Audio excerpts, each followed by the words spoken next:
Vision सोय, पहले भये प्रणाम तिन, नमो जो आगे होय सत साहे। यह कबीर सागर के अध्याय में जीव धर्म बोध के पृष्ठ 52 पर लिखा है, जिसमें गुरु महिमा तथा पूर्ण गुरु की पहचान तथा उसके लक्षण बताए हैं। परमेश्वर कबीर जी ने कहा है कि गुरु तो परमात्मा के तुल्य मानकर अपनी भक्ति करें।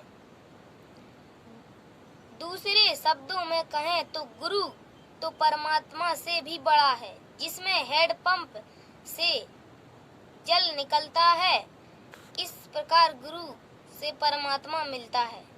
इस प्रकार गुरु के परमात्मा की प्रथम सेवा करने योग्य पूर्ण गुरु की पहचान बताई है।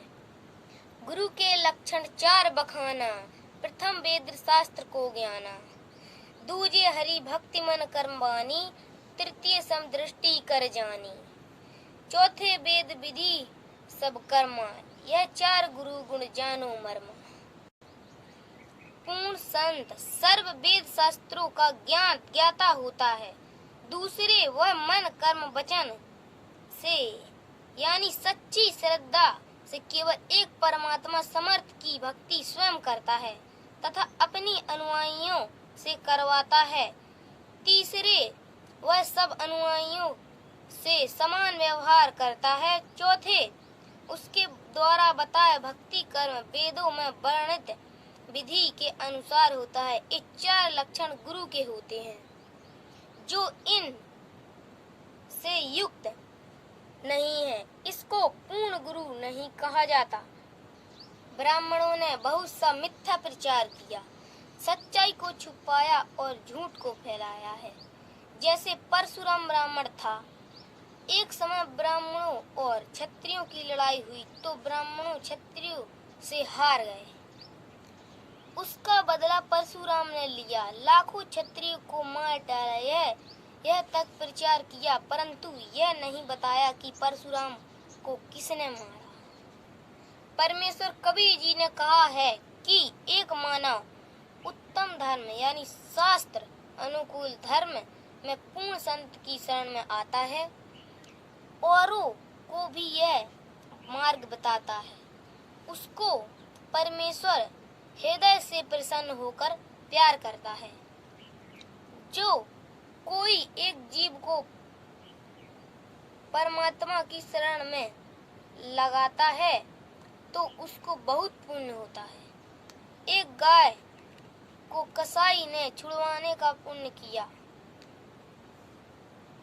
करोड़ों गायों को छुड़वाने जितना पुण्य होता है, उतना पुण्य एक जीव को काल हटाकर पूर्ण परमात्मा शरण में लगाने का मध्यस्थ को होता है।